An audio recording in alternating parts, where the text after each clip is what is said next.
action. This huge occasion. Is it going to be Rutter? Yes, it is! Jarrard, Hayler, we're here a year on from a victorious inter-services rugby campaign and the first win for the Navy at Twickenham. You've been inter-services champions in the meantime, but the first win at Twickenham since 2010. Just before we get to sort of look at the footage, just where's your mind at the minute? I'm not sure that the pressure is on us massively. I think the Army have done so well over so many years that actually we all know how good the Army are and how much the Army can perform on the day. So and anything can happen at Twickenham as well. So for us, it's a massive opportunity to go out there and express what we've done and how hard we've worked this year. Just It's painful to watch, isn't it? It's just one of those things and it's happened a lot in the past that we'll do so many good things and then I've seen an interception many a time, normally by Rocker Daguni, but this time by Cam McDonald, and he scored again. And my initial thoughts were like, oh no, not again. So because we've worked so hard up until that point, and just a sort of silly interception try, it's really frustrating. Yeah, Sapper Cameron McDonald of the Royal Engineers celebrating in style, and why not? What are you saying to your team? You know, you were 9-3 up, and effectively that, put them back in the mix. So what do you say to your team as everyone gathers for the conversion kick? I think just take a breath, keep doing what we're doing. Like it's a long game and it's not over. So I think for us, the wheels hadn't fallen off. Okay, we'd been in that position before, so we knew that we were going to be points down against the Army, no matter what. But just keeping that fight, keeping that belief in the team, and that's a massive one for us. Just keep believing, keep putting pressure on the Army, and it will eventually happen. So which it did. Interesting, your second sort of key moment is another Cam McDonald try, his second of a hat-trick. So talk us through to this as well. Cross.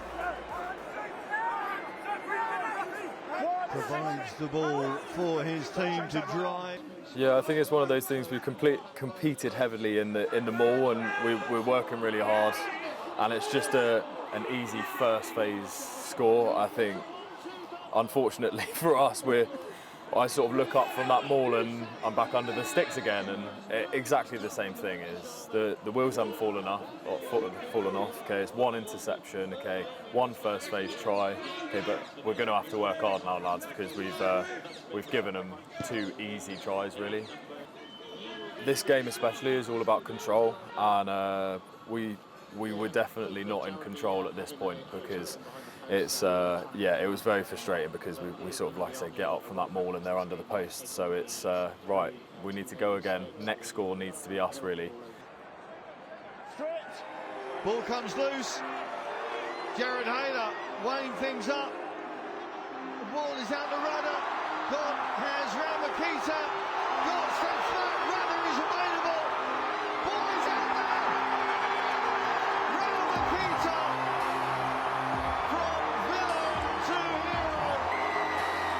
Hero. It was some mad phases before that, because we were all the way on in their 22, then all the way back to our 22, and then to go the full length just before half time. As I mentioned earlier, we needed to get a bit of momentum into the game, and this try really helped us get back onto our feet. And Jordan quite rightly got man of the match, player of the match for his kicking, but really he was so crucial in a couple of tries as well. Oh yeah, 100%. I think Setter is a brilliant player, and when he's on form, no one wants to play against him. He's definitely known for his defence, and whoever's playing 13, I always feel sorry for on the other team. But yeah, that was definitely like a monumental try for the Navy going into half time. It just definitely sort of built us back up, but we knew that the Army would come out flying, and we had another 40 minutes to work hard. So, did you say anything? Did anyone say anything to the try scorer Ramakita? About redemption or anything like that, or was it just like, you don't want to make him feel bad about? Yeah, I don't think anyone would say anything to Setter anyway. But no, we know he's a great player, and we know that everyone's there to. No one's there to make mistakes, are they? And sometimes it just happens. Yeah. It does just happen. It was a hot day. The ball was quite slippery. And yeah, he may have made a few mistakes, but yeah, he definitely redeemed himself just before half time. Good carry there by Dom Cleverley. And then I think Dan Rutter had a brilliant game last year, and Jordan got himself. And then when you put the ball into Toots' hands, he's always going to make something happen. And you benefited.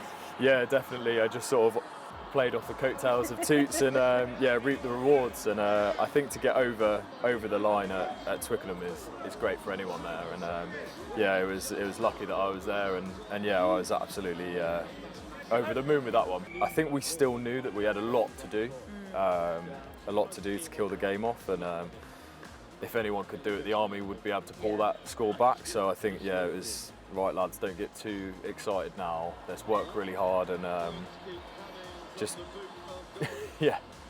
keep the ball. Yeah. Try and keep the ball. 20 minutes is a long time in rugby as well. Oh, 100%. I remember Cam McDonald.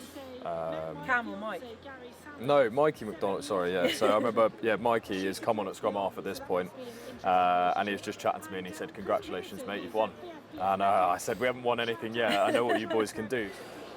Yeah, I just want to get your watch it, and then tell me if you remember how you felt and stuff like that at the time. Yeah, well, firstly, when we got this penalty, Jake Hanley came up to me and was like, "Please, can I take the kick?" It's the post. To work this scenario. Oh, the pass from Henry Glidden just not quite allowing. But that's it. They've done it. The first win for the Royal Navy over the British Army since 2010. The first inter-services since 2016. What I love about this is you obviously nearly get to the line. It's Craig Duncan who misses that last pass, but then the final whistle goes, he doesn't care. Yeah, pretty sure he just threw it over his head anyway. He just had enough time's good to go. Celebrate. And, do you remember how that felt? Yeah, it was absolutely amazing. I think so. I played my first Army Navy in 2015, and the draw in 2016 was brilliant, absolutely brilliant. Meant we won in services. It was great, but this is something else. Sort of the first time that we've beaten the Army since 2010, and it was it was a great occasion, and I was just so proud of everyone involved, and just it was a massive achievement for not only us as a team, but the Navy as a whole as well, and the Royal Marines obviously. So, and just finally. We've got to talk about this year. We've obviously talked about the fact that you don't think there's any pressure on just because you won last year. But are you in a Royal Navy in a good place? Is it a same kind of mindset? I mean, how do you approach Twickenham when you are the champions and potentially could be champions again? Yeah, I think. This year? I think we're in a really, really good place. We've had far tougher oppositions building up to it, so we've almost set our stall out a little bit higher this year. But that hasn't necessarily changed our sort of team ethos and our mindset going into it. It's been a great training camp leading up to this, and I think maybe we were a little bit unlucky with the result against the RAF, because a few of those tries, if we executed them, that scoreline would have been slightly different. But I think the RAF fought hard and did really, really well. But they've come on leaps and bounds as well. So we know how good they are as a team as well. So I think for us, it's been a really, really good year. We're in a great place. We understand it's a one-game hit out. There's no expectation on us, and we're just looking forward to putting it out there on Saturday. Thanks for watching. For more from Forces News, like and subscribe to our channel.